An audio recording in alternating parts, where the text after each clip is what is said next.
Welcome to Corrective Consciousness, episode 119, the podcast where we explore the inanity of pop culture. I am your host, vysethebold, and this is... Lotus Prince. And Dracologist.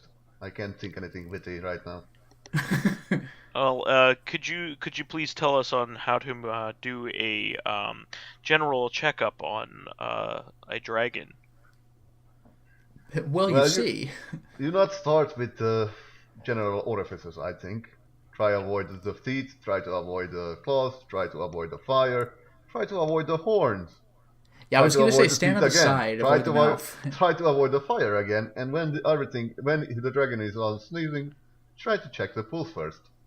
So, I got a question. Are the fire glands in any other part of the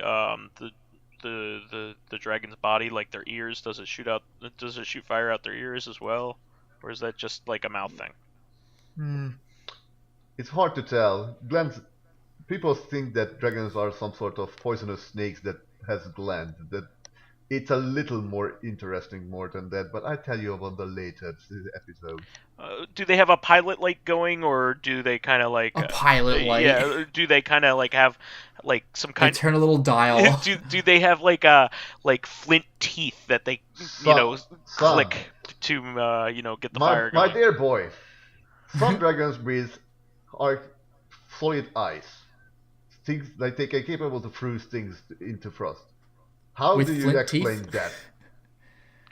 Well, they've clearly been inspired from Bizarro with his ice vision, which is like the goofiest thing. They produce freon out of their glands. Freon does not.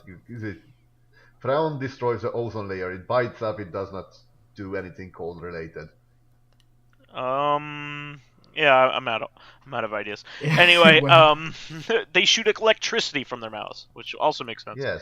Actually, probably makes more sense than the fire or the ice, because it does not. Trust me. Well, there are animals that produce electricity. Is my point. But not inside, the electricity breathing dragons inside their mouth, they don't have a tongue. They kind of have two tongues that are shaped like wool socks that rub against each other to produce a spark.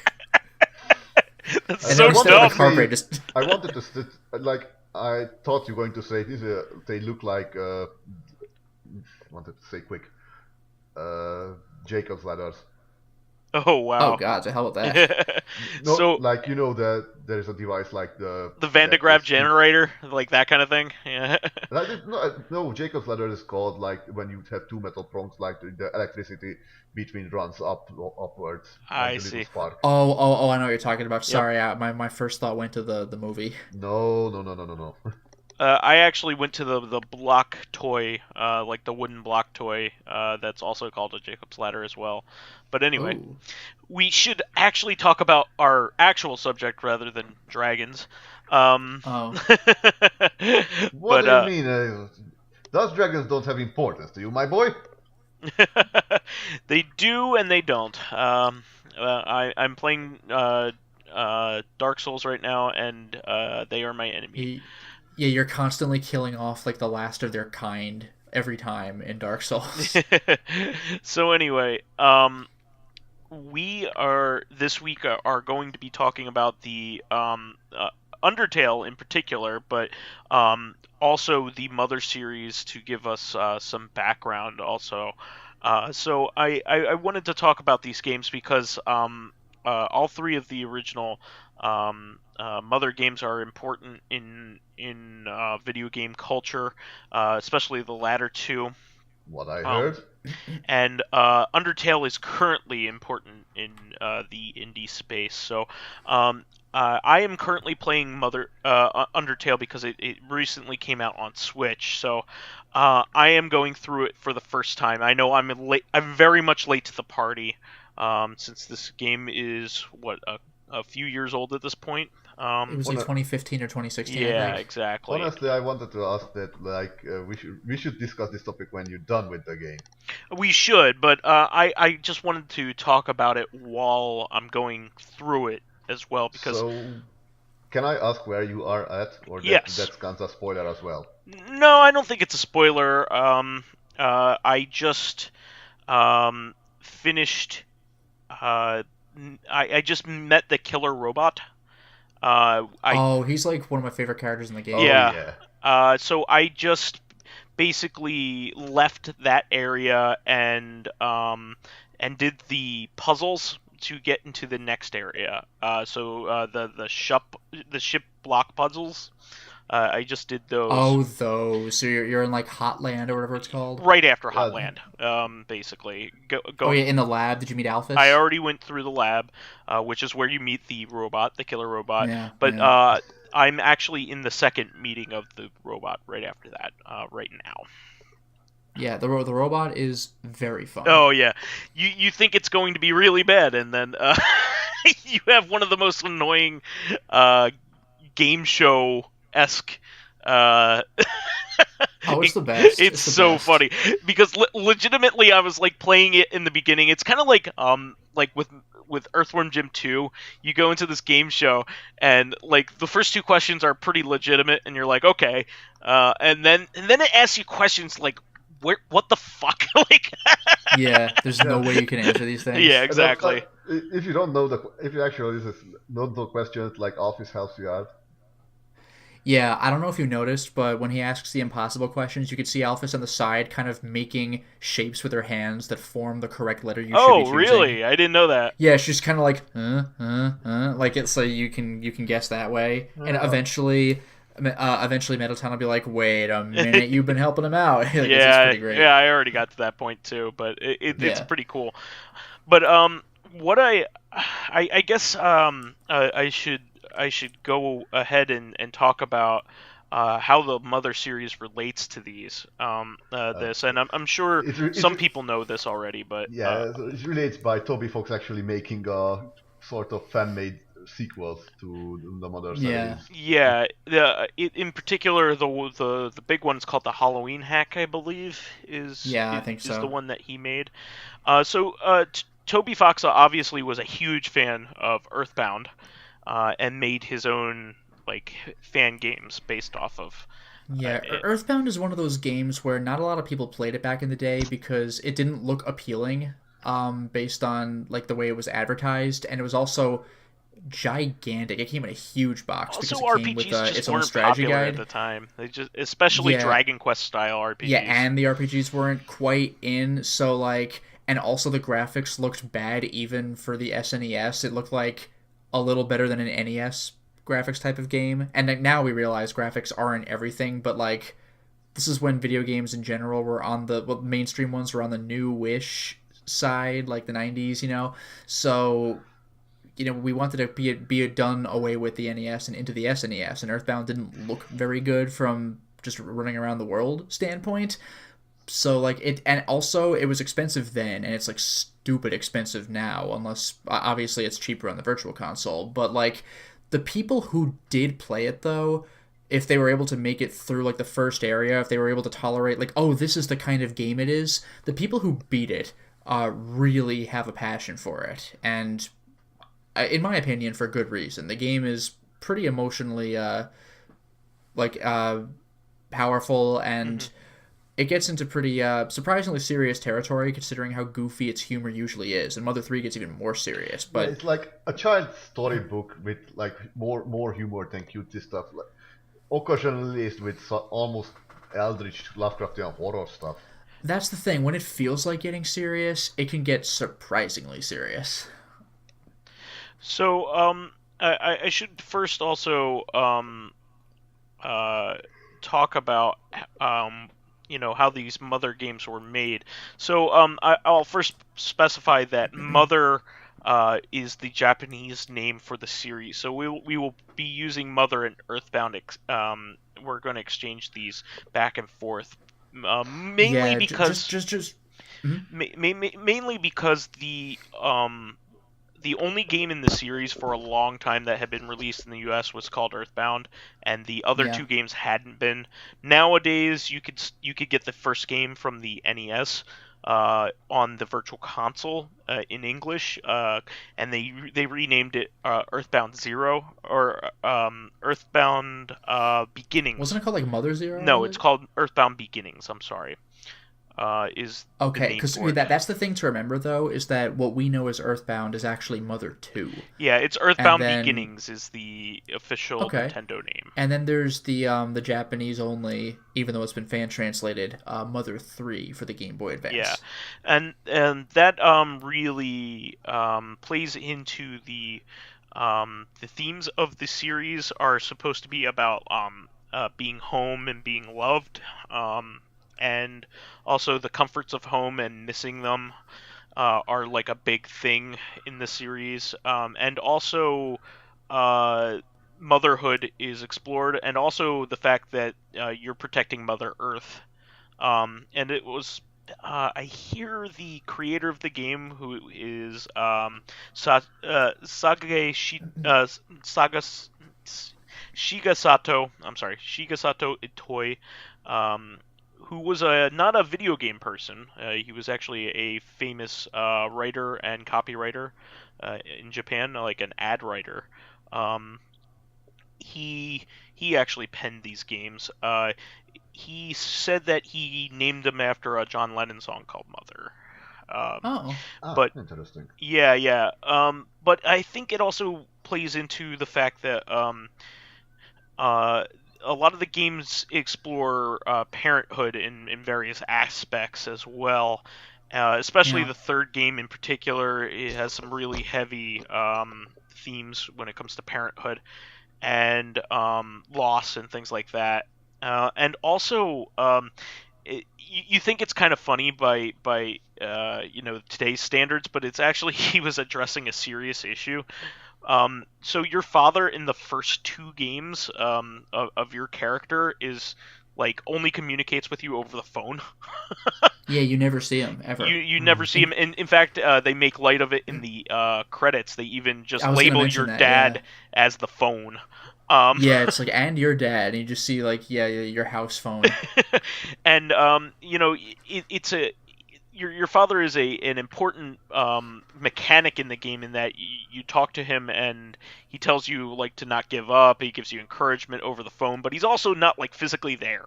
Um, Yeah, literally ever. and he also gives you your allowance, which is the money that you're supposed to earn after killing bad guys, and Yeah, I always thought that was kind of funny save point too too. because, yeah, well, I always thought that was kind of funny because, I mean, it's not a critical plot point, but like one of the premises of the game is that your family is in debt to the like the asshole family of the game. Yeah, Like, your rival is Porky. In Earthbound, he was called Pokey, but it's supposed to be it's Porky. Porky. It's supposed to be Porky.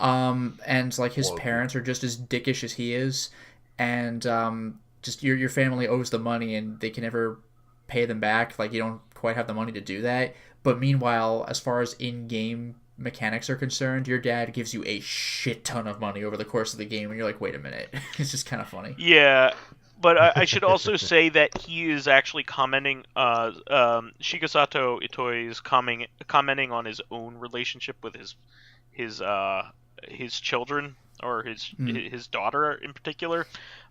He actually has a ton of regret for not having spent time with his daughter as she was growing up because he was working. So he's actually commenting on himself with that character and that presentation of that character. So some really interesting stuff. The RP Most RPGs either take place in a sci-fi setting or a fantasy setting. This takes place in a modern day setting, which is unusual. Number one, and it's also not like a horror setting or anything like that. It's more like a parody, funhouse Yeah, version of yeah. The enemies I America. are would goofy. I would say that, like you said, various themes like of exploring parenthood, but it's also exploring how a child sees things, Exactly. how Absolutely. how it sees the world through the child's eyes. Like the entire, I think, Ben Croshaw and this that like everything about it is like an exploration of how children play, various like not schoolyard, but like playground games. It's Oh, like Well, sure. yeah. I how mean, how look at your weapons, like baseball bats and yo-yos. Hmm. how the rule well, like how the rules of this game change ever so fast, and how and what I liked is how how no how sometimes these very weird things happen because your uncle showed up accidentally showed you From Beyond on a videotape. Oh, Jesus Christ! Yeah, you don't need to see that by accident. It was fucked. And It actually blew my mind, later on, because I had seen clips of that movie when I was a kid, From Beyond, and I just remember like individual parts about it. And I remember they kind of freaked me out. And then years later, when I was like in my late 20s, I was reading a book of Lovecraft stories, and I had completely forgotten or never even known that movie was called From Beyond. So I found the From Beyond Lovecraft story, and I was reading it, and I'm like, some aspects of the story sound awfully I need to watch familiar, and this. what? I need to watch this. Yeah, I mean, the movie goes into way different territory. It's actually a pretty short Lovecraft story. The movie is like the actual Lovecraft story part is maybe the first like 30 or 40 minutes of the movie, and then it goes into a different direction. But like, I was reading the book, and I'm like, whoa, like that what the movie was? It was like such a weird realization to make. Apparently, anyway, it was received well. I never knew there were so many H.P. Lovecraft movies. Like, there are a bunch of them. You just like never think about them, like Reanimator no, and things like that. Yeah, there is a few actually, but most of I them are think just From like Beyond had the short, rather short remakes, I think. yeah, and I think From Beyond. I forgot if it was made by the same people, but it definitely had a bunch of the same actors as Reanimator. Hmm. Wow. Anyway, wanted to say like just as a final point that like again quoting Ben Kroschel that like the cornerstone of this childlike perspective is always your mother, something you to return to. Yeah, Exactly. and that's true in the game for sure. She's always the one who's at home and is super like, "Oh, my sweet little boy is home," and and she gives you the full heal with whatever you said was your favorite food in the Yeah. beginning of the game. Like in the beginning of the game, it says name your character, and you have to name all of four of the playable characters. But it also asks you to name your favorite food, and that becomes what your full heal item from your mom is Yeah. whenever you go home. Exactly. And I just love that kind of stuff. It's just like, and it pops up later in the game. It's like when something big is happening, you go. You start thinking about like nostalgic things, like and comfort Yeah, things, and one of them is and like, oh, you smell the smell of your favorite food cooking, and yeah, it'll and actually not name only it by name. yep, and not only that, but whatever your favorite thing is, like what's your favorite thing? That's the name of your most powerful like psi spell. Hmm. So like the default for your favorite food is steak. You can make it whatever you want, but Yeah. the default is steak. The default for favorite thing is like rockin'. So like your super attack is Actually, psi I rockin'. believe it's sometimes it's randomized in some of the games. Oh, is it really? Yeah, yeah. So it'll Okay. be like pizza in some of the games, and it'll be I Oh, think that's in the third interesting. game it'll be pizza steak, and the third game has and one of them's love. Love. Your Yeah, I favorite remember thing is that. Yeah. love. So like it changes from game to game, and I think the third game has some randomized things for those things, but I think Okay. you're referring to the second game, Earthbound. Yeah, excuse me. Yeah. I was referring to Earthbound Mother 2. Yes. So I do want to give a brief overview of the way that these games are. So they are basically based off of um, the structure of Dragon Quest, which was very popular in Japan at the time when Mother came out. Um, Probably came out, I believe it's contemporary with Dragon Quest 3. I think that's the correct timeline.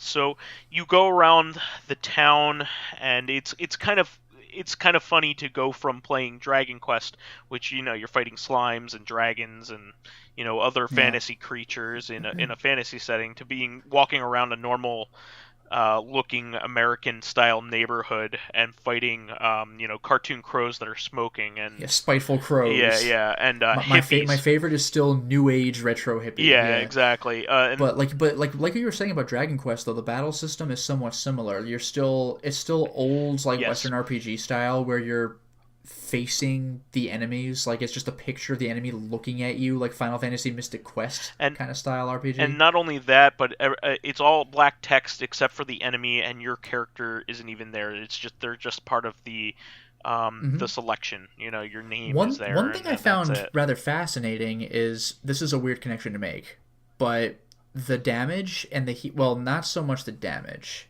for Dark Souls, but like I had mentioned this when I was at your place, Vice, but I had expressed jealousy over when you take an Estus flask, your health is just like Yeah. bloop, it's full now. In Dark Souls 2, your health gradually rises up. It's not slow, but it's clearly slower than in Dark Souls 1. That can be both an advantage or a disadvantage depending on how it's being handled. Like obviously if it heals more slowly then you can still get hit right now and die, but at the same time if it doesn't just blink and it's done, then you can get hit and the bar will still go up until it's done going up. Yeah. So if you use like a different kind of healing item that heals you more slowly but over a longer period of time, then like same goes for the Estus flasks. It doesn't heal when it hits, it doesn't stop healing when it hits max. It stops healing when like the time is up. So like in Earthbound, if an enemy hits you, your health, like if an enemy does 30 damage, you don't just take 30 damage. Your health counter counts down until 30 damage is taken. So if you're quick enough, you can actually, like if you take a fatal wound, you could actually use a healing item before the damage is finished calculating So and recover from it in yeah, Earthbound. I Yeah. was actually going to talk about this. The first game is pretty cut and dry Dragon Quest in terms of its battle system. You select an attack, and you attack. Your enemy attacks back, and Yeah. and everything is instantaneous. However, the second game includes what's called the gut system. That is what Lotus is referring to. So it kind of ticks down, kind of like a number clicker, Yeah. ticker. Um, Like uh, a speedometer distance counter just going backwards. yeah, exactly. And what happens is your life will ratchet down all the way down to zero. If you get Yeah. hit by a fatal hit, but it will take time to do so. So you will actually have time to heal in the meantime to save yourself from dying. And the where guts comes in is guts is one of your stats in the game, and guts initially don't have very much effect because you're only getting attacked for 5 damage at a time, that kind of thing. But later on in the game, it's very important because then you can get hit by hundreds of Yeah, you damage, really get walloped by some enemies. and Yeah. and so as a result, and you'll have hundreds of HP, so this comes into effect. The more guts you have, the slower it will tick down. Yeah. So So it's it's like a pretty cool. natural armor like stuff. Like you not Exactly. subtract the armor from the damage. Just slow down the damage you the Yeah, exactly. You take the great you. same damage, but it takes longer for it to reach the point that the game told you it's supposed to. So Interesting. it does add kind of an actiony mechanic to an otherwise pretty straight regular old style RPG in the fact that timing of things matters, how quickly you select things actually matters. So there is an action Yeah. component to it. Yeah, Um, like I've seen speedrunners talk about menuing, that they got to deal with, oh, I got to re-equip myself. I got to use this item and it takes up time that I could be using on gameplay, but like this is actually like a legitimate game mechanic in Earthbound's battle screens. yeah, so I would say that I would also specify that the original game is a very, very, very difficult game if you play it straight. Um, it is a difficult game, especially towards the end. You have to grind a lot. It's very old school, and it has a very H.P. Lovecraftian, goofy version of H.P. Lovecraftian story to it, but there's not a ton to it. Earthbound is really where the series gets going. So Earthbound Beginnings is a game that you may want to play if you are a completionist, but to be honest, everything is done better in the second game and more. So I would say that Earthbound is still the place to start. You may want to go back to Earthbound Beginnings afterwards, but yeah. Yeah, just like as what could have been. But this is just something that I never really thought about. But you were mentioning the guts system and how important guts is. It occurs to me that the best traditional bat, like the weapon for Ness, is the Gutsy bat in Earthbound. I think that's the best weapon in the game. Like, technically, there's one other bat that has better stats, but it's not worth using because its accuracy is terrible. Yes. And actually, that weapon's a joke too. Yeah. It's called the Casey bat because it's based on the poem Casey at the Bat, and at the end of the poem, Casey strikes out. Yeah. So like, if you have that bat equipped, you will deal stupid damage if you hit, which you won't. Yeah, exactly. So I will say that going from Earthbound, you definitely want to play that one. It is a great game, and it is beloved for a reason. I will say that there are a lot of Earthbound fans out there, and maybe you may think that the hype is overrated. And I can honestly say I played Earthbound without any nostalgia. I played it in the GameCube Xbox era.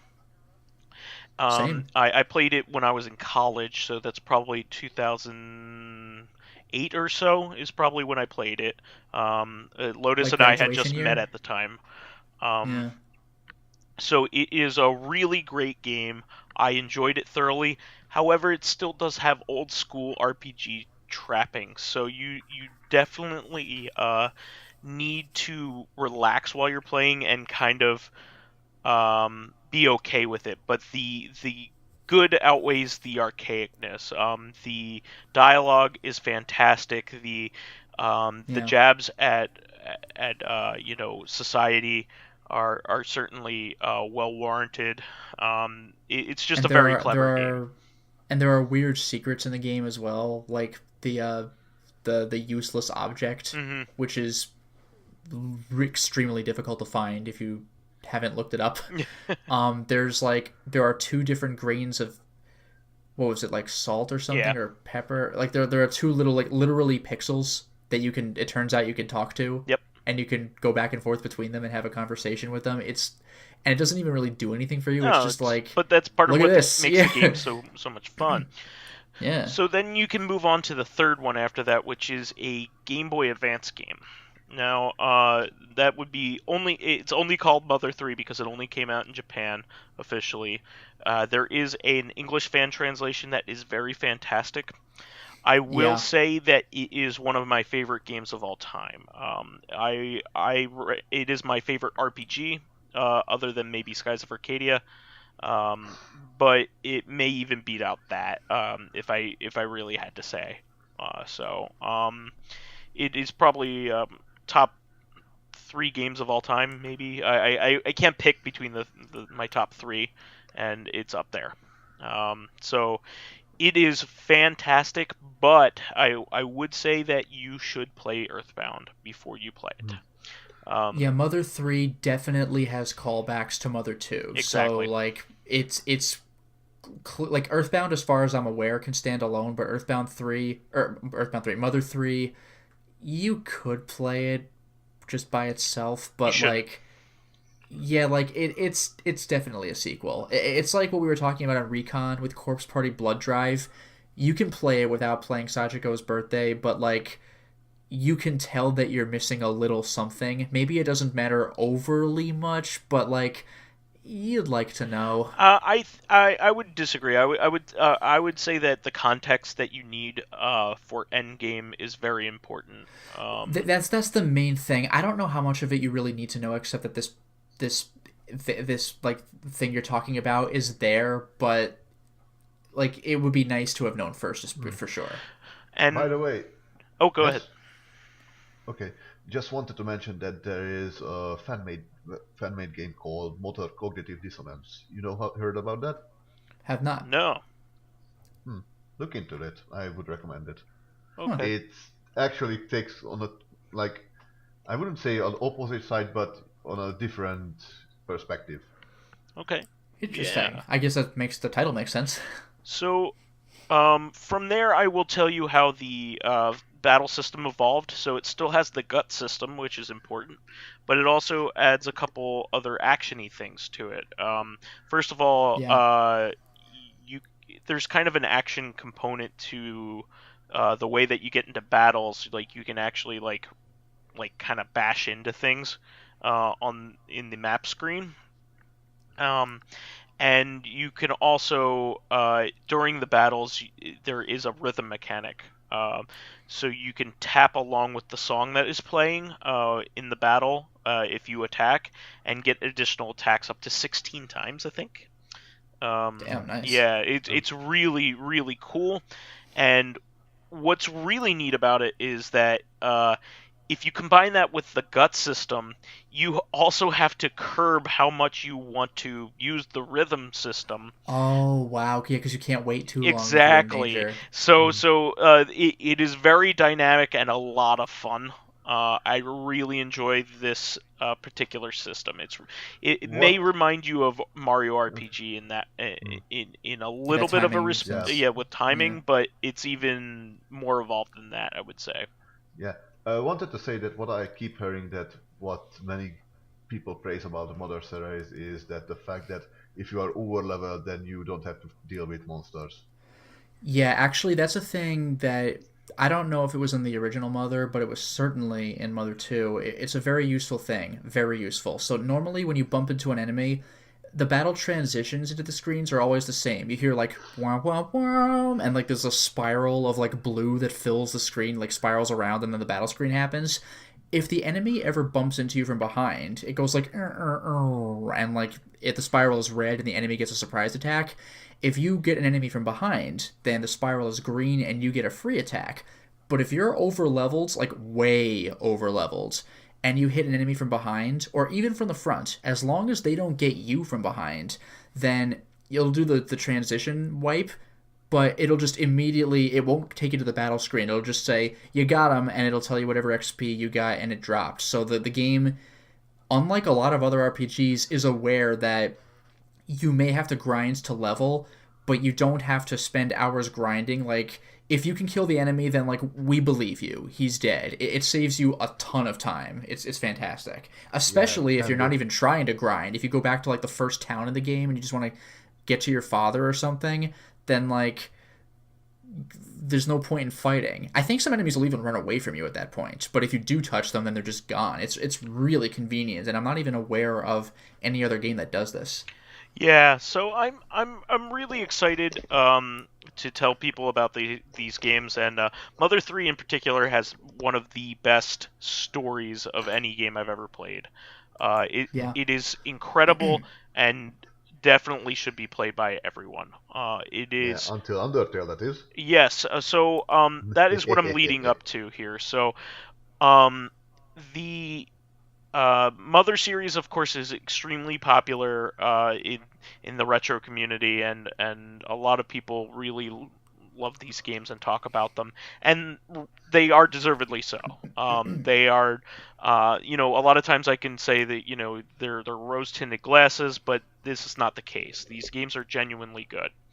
So what what I find really fascinating is, you have a fan of these games who made his own fan games, Toby Fox, and eventually he made his own, I would say, Earthbound type game, Earthbound inspired game called Undertale.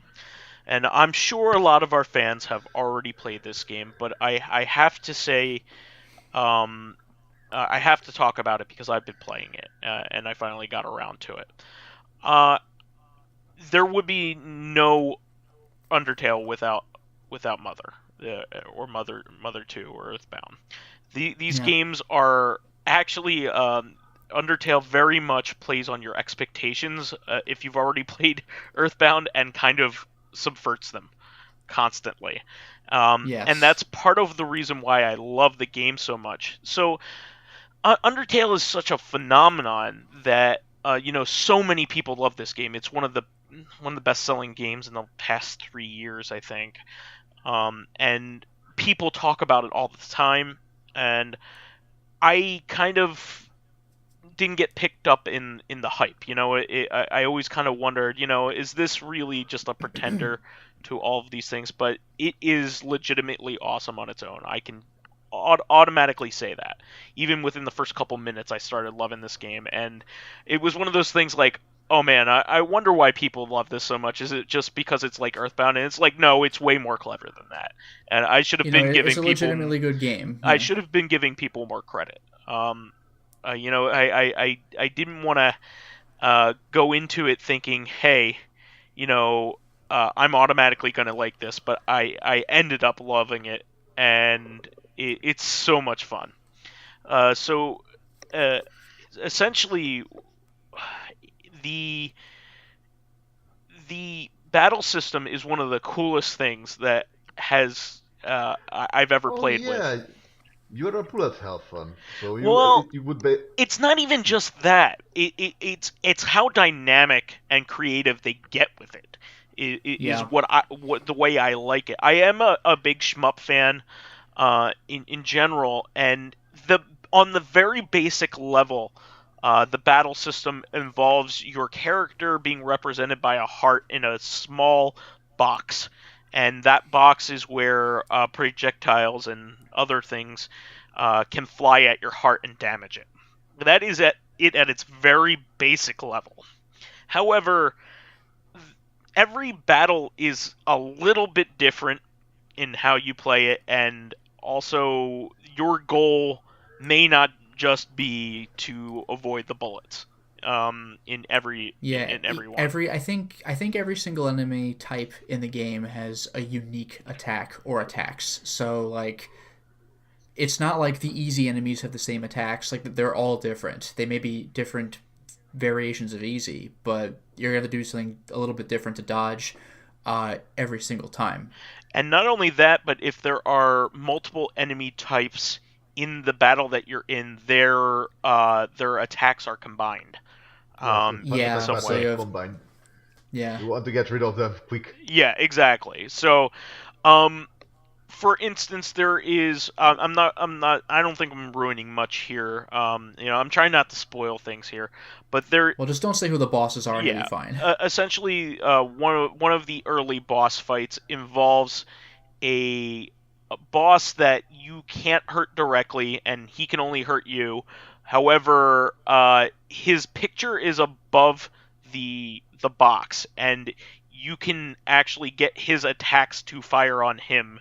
That one. Yeah. I wanted to say, like, you literally have to think outside the box. Yeah, exactly. Yeah, that is true. And it gets that way too. And not only that, but that's not even the only type of thing you have to do that for. I mean, like not the only type of outside the box thinking you have to do. Yeah, exactly. Yeah, like one of the other bosses, like, you actually, I'm fairly sure you did this, like, because you're on the Hotlands.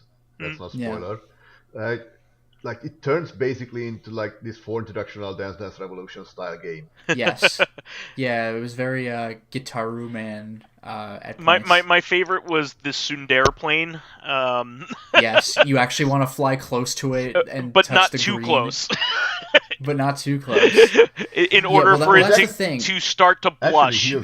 It starts to blush. So to give you some backstory, Tsundere is a Japanese type archetype in anime, where it's a character that is mean to you but also secretly likes you and expresses its love to you by like shitting on you, essentially. And by the way, just to have an excuse to do this, I think the Tsundere type might have actually come from JoJo Part 4. Oh, okay. Gotcha. It was I actually forgot her name, which is sad, but she had the stand Love Deluxe, so she could like manipulate her hair. She was actually pretty terrifying, like because she wasn't a fight, like she legitimately was in love with one of the main characters, and it was fucking terrifying. She was a crazy girlfriend type, I think more like less of the Tsundere. though, because Oh no, Tsundere, you're right. She might have been a Yandere type. Excuse me. Tsundere is like I blew it. Never mind. I was wrong with Tsundere type. Yeah, the Yandere type are the girls who go like Ranger. psycho killer crazy. And the Tsundere is like. No, the Tsundere like doesn't want to admit that they like Correct. you. They're not necessarily gonna shit on you. The Yandere is like maybe a serial killer. Yeah. So what's funny is so you're fighting this plane, and you basically you say approach is the is the adjective that you have to use, or and so you or the verb you have to use. So you approach it, and it starts firing these projectiles that have like an aura around them, a green aura around them, and you have to get within that green aura, but not actually close enough to it. And, and green heals anyway, so it's like, yes. Yeah, and it heals you, and then it becomes smitten with you. It gets rosy-cheeked, and then you can spare it. So this game also, I should say, will allow you to attack enemies, but it very clearly has tries to steer you away from it. Yeah, there are kind of three ways you can go with this game. You can kill some enemies and spare others, and then you get the regular ending for the game. If you're going for the pacifist ending, then you kill nobody. To get the pacifist ending, you actually get the normal ending first. And then you kind of restart before the final boss and can go through it one more time and do extra stuff for the full ending. And then there's the genocide ending where you kill everyone. And apparently, I haven't played it, but apparently it really makes you feel like shit when you do it. Yeah, and when you kill a character, they are dead. Like actually dead in the game. Actually, yeah, you're in Hotlands now, right? Yes. So you were in Snowden a long time ago. Correct. Remember that one house that had like all those dogs all over the place, like at the tables and like at the bar and stuff like that, just chilling in the chairs? If you had killed those enemy types when they approached you, they would have been missing from that house. Oh wow! So like the fact that place was full is a direct result of you not being a dick. Yeah. What I liked is that in Lotus Let's Play, they actually managed to break that taboo right on the first boss. Oh yeah, the tutorial. Yeah, well, actually, Vice did too. Yep. Yeah, the tutorial boss, you can actually kill the tutorial person. But the funny thing is, if you reset because that's the first real fight in the game. So if you reset the game, like if you reload the old file, the funny thing is the game acknowledges that you did it. That you did that. It's like, I'll let you slide, but I know what you did, and it's just like, oh. So you can still get the pacifist ending, but it's just like, this is the game letting you know, like, it's got to die on you. Like, even force quitting the game will not help. Which is kind of funny, because Vice and I recently played another game that kind of pulled that shit. The one we just finished recording. But I like. Oh, good. I like how awareness was programmed into this game. Oh yeah. So yeah, everything that you go up to, you could basically interact with, and it may be a waste of your time, but it might be funny while it's doing it, so it's not a waste of your time. For flavor text alone, yeah. Like Earthbound did some stuff that fucked with you. Like, there's this one guy on a bench in, like, the second town or something, really early in the game. If you talk with him, he's like, go away, I'm not interested in talking. And, like, usually you try talking to NPCs until they repeat themselves, and this guy was like, no, dude, I said go away. And you're like, oh... So he rewards me with one more thing. But he actually keeps having different things to tell you to make you go away until, after, a few, 6 or 7. He's just like, all right, dude, will you leave if I give you, $20 or something? And, you just get $20. It's like, yes. Was that in Undertale? No, that was Earthbound. Oh, Earthbound. And it's just okay. Yeah. That is kind of can be done in simple, that is a sequence that can be coded into a program. Oh, of course. It's just but games don't actually do it. So it was fun to see that happen. Well, what I like about these games, the Undertale in particular, is just like with Earthbound and Mother 3, you get connections to the characters in the game. And, and in this game, it's even more so because each enemy is a character. So it's not just, the people that you meet in town, like in Earthbound. It's like everything. Everything you kind of get a connection to. The things that you're fighting or getting into battles with you actually get to know them as you're battling them. Yeah. Yeah, Like, and again, like that part how? in Snowden, like they're in town somewhere, like they have lives. yeah, Yeah, like it's just so much fun. It's so cool, and each battle is a new puzzle that you have to figure out and kind of do a almost like a Shin sequence. Megami Tensei, like, you know, Like negotiation with the negotiation, enemy. Yeah. yeah, and Especially for some enemies, there are some enemies where like you can compliment them or insult them, and like even though it's the same enemy type, they might react differently. mhm. So it's like, oh, I was supposed to do the other one for this battle. So you gotta like either get them heated enough to like give them that tough love they need, or just compliment them and they love it for it. It's just kind of amusing how that works. You get so sometimes you have options that you don't want. You just don't know until you try. Sometimes you have to lose on purpose. I mean, there's like a character will start feeling bad for you. like Um, one Yeah. of the important, like the tutorial boss, what I noticed, like if you health drops to certain, uh, like if you goes under 10, mhm. she start, like her projectiles start avoiding you. Yeah, they start all. Yeah. You can't Oh yeah, literally it's get hit. super sad. Yeah, like you don't have to move. The projectiles are like clearly Like intentionally aimed poorly. Yeah, it is exactly. like this game is so heartfelt, so connective. Yeah. Like despite every character is being a monster, it's like they having these various little personalities and quirks, like really makes you want to hug the entirety of the Yeah. cast. Oh, and by the way, Vice, I mentioned this before when I was at your place, but remember that Toby Fox, I think, even though he's a good programmer, he's a musician first. Oh, So, like, not only is the music brilliant, obviously, and you've heard a It's bunch of re- it already, but pay attention if you can. This is harder to do as because you're going across an RPG, but see if you can recognize certain like themes that go with each other. Like, there's definitely thematic messages in some of the tracks as well. yeah, I actually really love the music for the game show in particular. I really love that Oh song. man, It's really good. That's fun. the funny thing is, arguably, what some people consider to be the best song in the game, you're not going to hear because it's for a boss fight. It's like the final boss fight on the genocide route. I recommend you look it up after you beat the game once you learn who the boss would have been. But that said, though, that music that played when you fought that enemy that you need to redirect its attacks back on it, the one in like the Oh yeah. sewers, Hmm. there you're gonna hear a I love different that music version of too. that track later Yeah. to the point where like it's different enough that you really might not have any idea that it is a variation on the track you already heard, I but it's a think it much more like actually. I think pumped up version. I think that song is like the redirective attack monster is. I think it's like appears in the game 3 times. It certainly does, but the boss fight I'm talking about has nothing to do with them. It just has that theme but handled differently. It's pretty Hmm. rad. Wow. I'm just very excited to continue to play this game, and You're on the home stretch. I am. I've beat. Yeah. I can kind of feel that it is. The game isn't really all that long, to be honest. No, Oh, no, actually, no, wait it's a minute. not. I just realized if you're on the Hotlands, nah, I can't ask. I'm not gonna say, did you fight this boss yet? Because if you didn't, then I'm ruining it. Yeah, but I actually I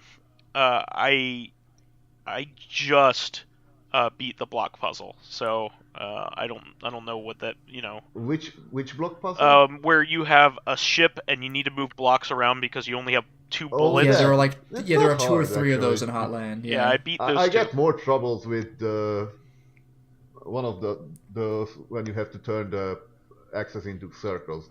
Oh, I did that earlier, I think. Oh, that. Yeah. But anyway, I love that, and apparently I'm getting through the game pretty good. So I mean, you already said you met that robot that's trying to kill yes, you. twice, That the he second has time. some of the funniest moments in the game. Oh, that's awesome. Like I'm there's really some, enjoying by it. by the way, here's a good one. You know when you first met him, he just busts through the wall like the Kool-Aid Man. Yeah. Did you ever look at the wall? Yes, After. I did. It's like only So- 2 feet there, you know.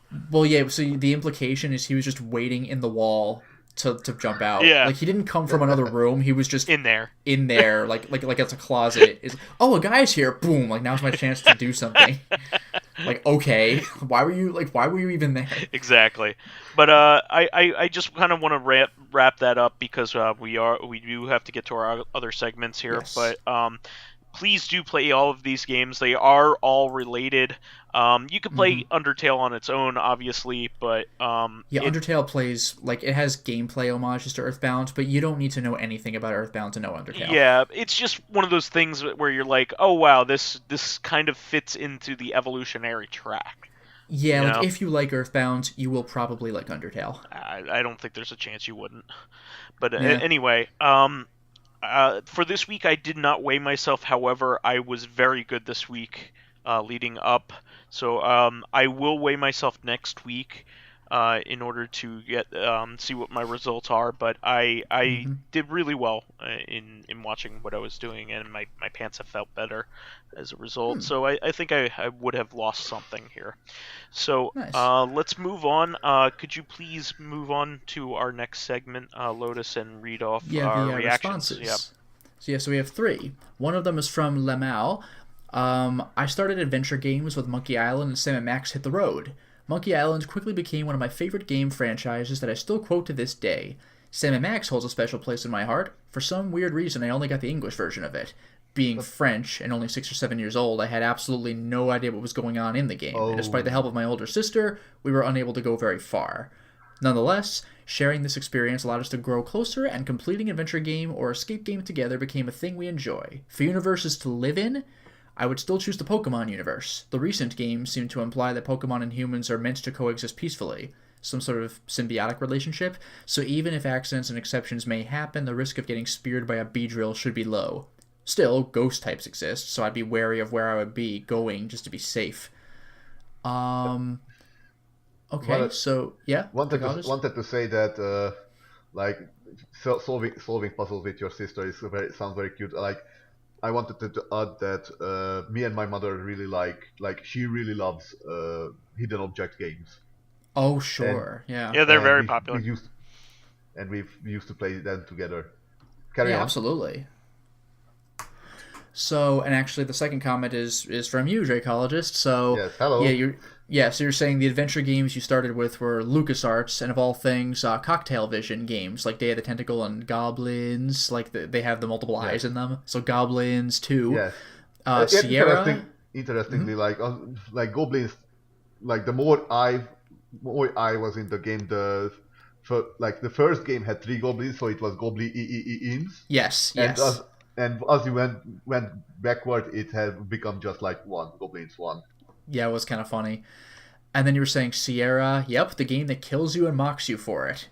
No, that's true. Like I still there are a bunch of like, oh, maybe that was the wrong thing to do. You should try Yes. again. But like in King's Quest 6, they drop puns on you for most of your deaths. Yes. One of my favorites is when you step on a bad tile in the catacombs and just spikes just shoot out of the wall. It's just like when you're dead, and the narrator goes like 3 spikes and you're out. It's like,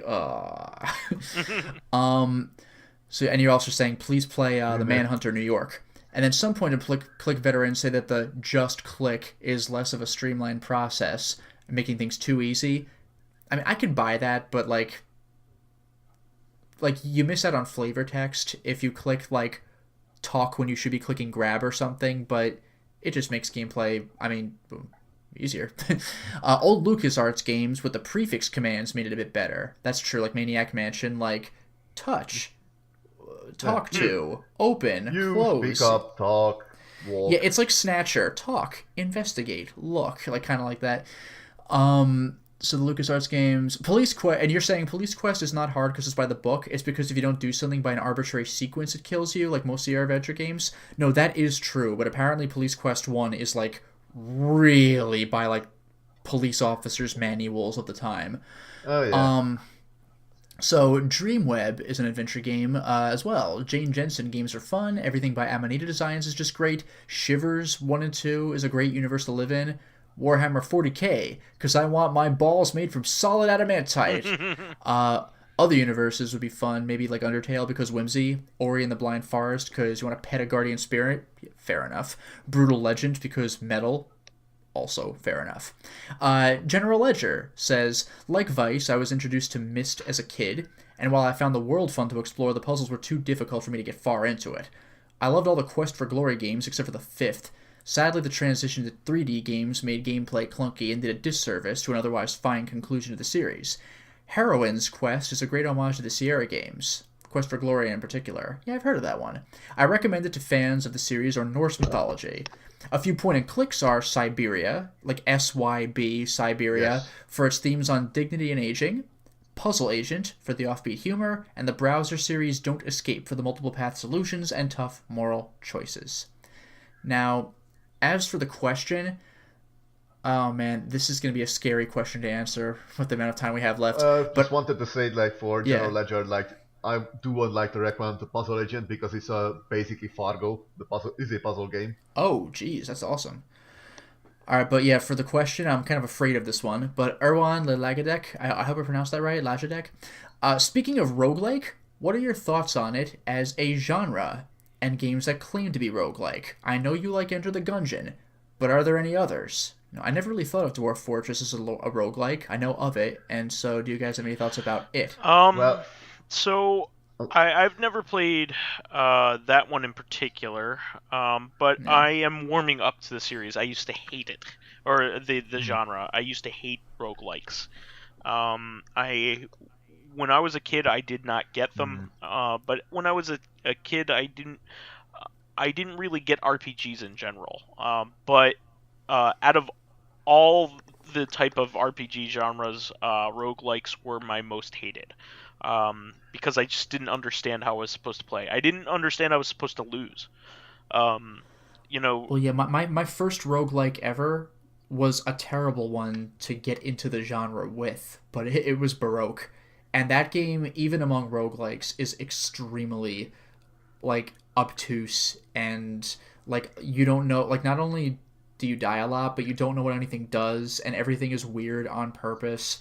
So, like, even going back and playing it, like, a couple of months ago, it still felt about the way it did when I first played it. I was like, no, the game really is weird. So, like, even with Baroque I would knowledge- actually argue that it wasn't your first one, because I'm going to say probably one that you're not realizing. Freaking Toe Jam and I was Earl. going to say, yeah, Toe Jam and Earl is I played actually it on the first. set mode, so I didn't play the actual roguelike mode, but really? even so.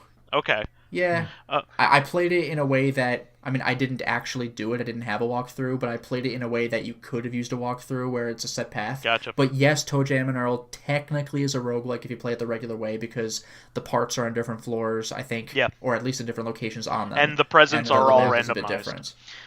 That's true too, yep. But my first one was Fatal Labyrinth for the Genesis, a launch era title, which is actually a sequel to a another roguelike on the Master System. I forget the name of it. I think it's called Dark Wizard or something like that. That sounds familiar. But anyway, so I got that game when my brother picked up his Genesis, just shortly after we had gotten it. We had probably Sonic 1 and Sonic 2, or at least just Sonic 1, with our system, and maybe Streets of Rage 2 when we had picked it up, and Fatal Labyrinth. And so I didn't like it. I played it. I tried playing it a few times when I was a kid, and then just didn't get it. Though I revisited it when I was a teenager and liked it more, and got a lot farther. But I haven't gone back to it since. I have to say that I also really love watching people play this type of game rather than That's true. playing it sometimes. I find watching other people play it better. In fact, Old Man Stompy and Minty Mitts were over my place yesterday, celebrating my girlfriend's birthday with us, and we actually played some Isaac, which is a roguelike as well. So Yeah, Isaac is a pretty user-friendly roguelike. yeah, I would say Yeah, Enter the Gungeon and actually, oh, go ahead. if I may cite, like everything like which is followed the Binding of Isaac is called a rogue light. Yes, Yeah. but these are games that you would play to get into the roguelike genre, I would say, because Well, they're games with roguelike elements. So because the first game was called Rogue, Rogue. yes, Exactly. exactly. Yes. And I think there was my first introduction to the genre was not playing it but seeing it was Dungeons of Dreadmore, I think, which is I've on heard of Steam. it. Hmm. It's a whimsical Lovecraftian Okay. roguelike. I've Like you can, also what I heard, you can create cutlery golems in it. nice.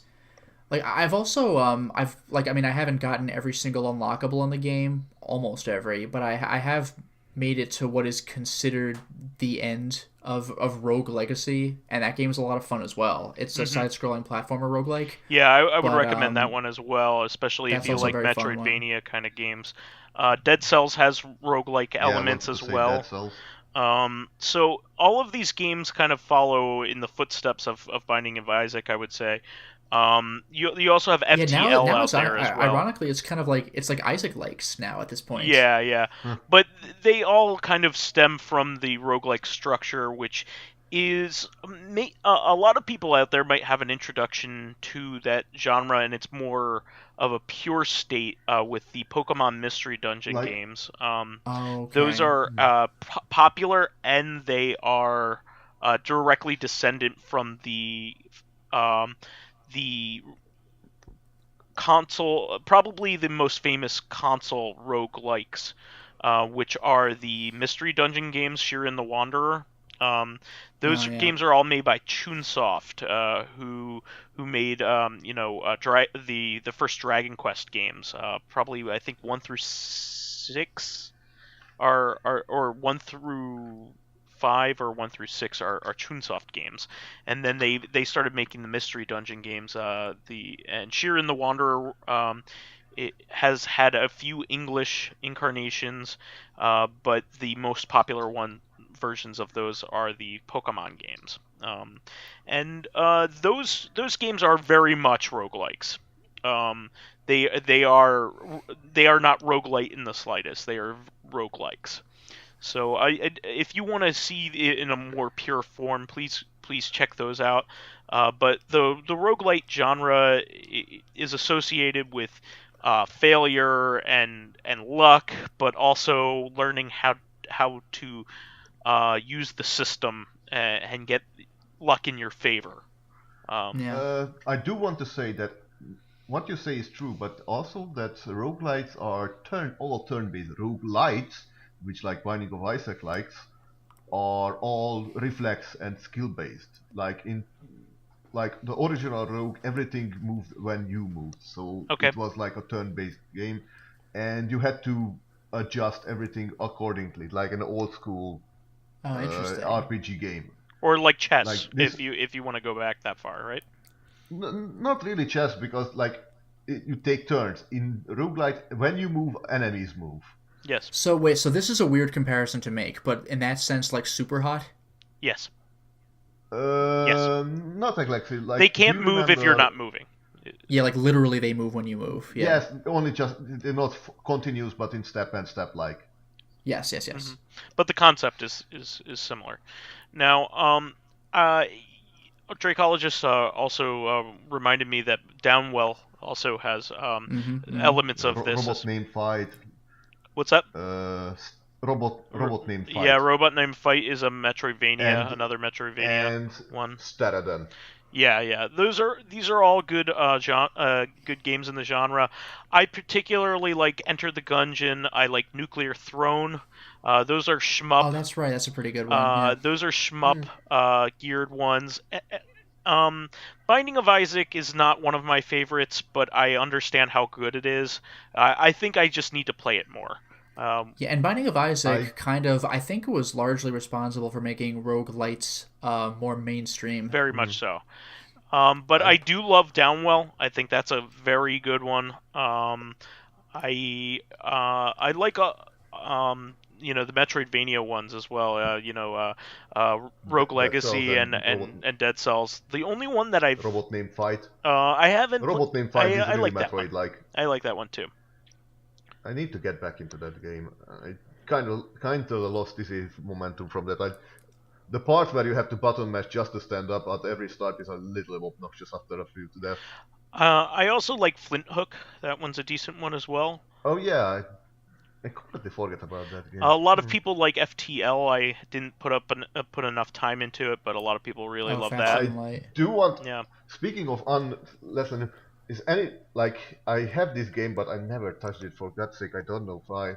For a long day, Consuming Shadows. Does I've never anyone played that do one. know that? Yeah. Nah, afraid not. It's a game by again Ben Croshaw, and it's basically playing like Eternal Darkness, the roguelite. Okay. Okay.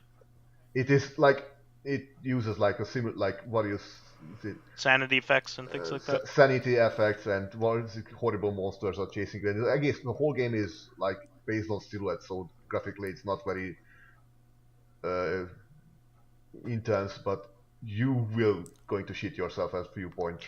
Okay. Also, it's like I don't know where did I. They're like anyways. They're just like interesting mechanics. Like how can you like there are situations like as you travel to city, you get acquire items and you have these encounters where you have to choose like a moral support. Like a madman is trying to stab his wife because he thinks she's a monster. Mm-hmm. I should also point out that there are a lot of old games in this genre. It's one of the oldest subsections of RPGs. So one of the popular old games that still has like a fan following that kind of works on it is NetHack. That is, Oh yeah, and Dwarf Fortress I think is still being worked on too. So I know the old games are so popular even for their day that are still having like incremental updates to them, even if they're like 30 years old or so. It's really cool that these things are still being worked on. The really old school ones I am less interested in, but I do like their history and how they've influenced the other games. Um, some of these games are just too hard for me. Just like yeah. the amount of Old, the crushing loss that you have for playing these games and losing it can be very great. The highs are highs and the lows are lows, so to speak. I mean, I remember playing certain runs in Enter the Gungeon where I was just very sad after losing and getting very far. But fortunately, Yeah, I've had that with Isaac as well. yeah, fortunately, your skill and your chances increase as time goes on with these games yes, because you tend to but start to recognize what you patterns. can and can't do and patterns. Yeah, so I wanted to say that in the old roguelites you could not do that. Like that, it was really on your. It was more in the hands of luck than in the hands of you. yeah. Like in Binding of Isaac, getting hit is mostly your fault. Yeah. And same thing with Enter the Gungeon. You technically can beat the game with just your sidearms, and not with any extra weapons or extra abilities. However, I would say that it is incredibly difficult to do so. Well, yeah, like in that sense, like not that I would call this a roguelike, but like it's like Dark Souls in that way too. You can beat the entire game with your fists or with that piece of crap broken short sword you get at the very beginning of the game, but like you don't want to do that. Yeah, You precisely. might not want to do. So Uh, I think we should wrap up our discussion, though we're getting a little long in the tooth here. But this is definitely something that we can even have a whole episode on, to be honest. So we could probably move on to that eventually.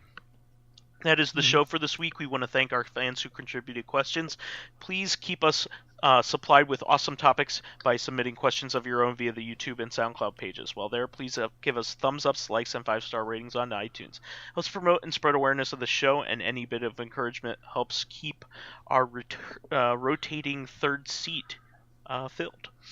You can also catch us on Tuesdays on our sister podcast, Reactive Consciousness, the in-depth look at this week in our lives. Finally, you can friend me as vysethebold on Steam, PSN, Xbox Live, Twitter, Switch, and Battle.net.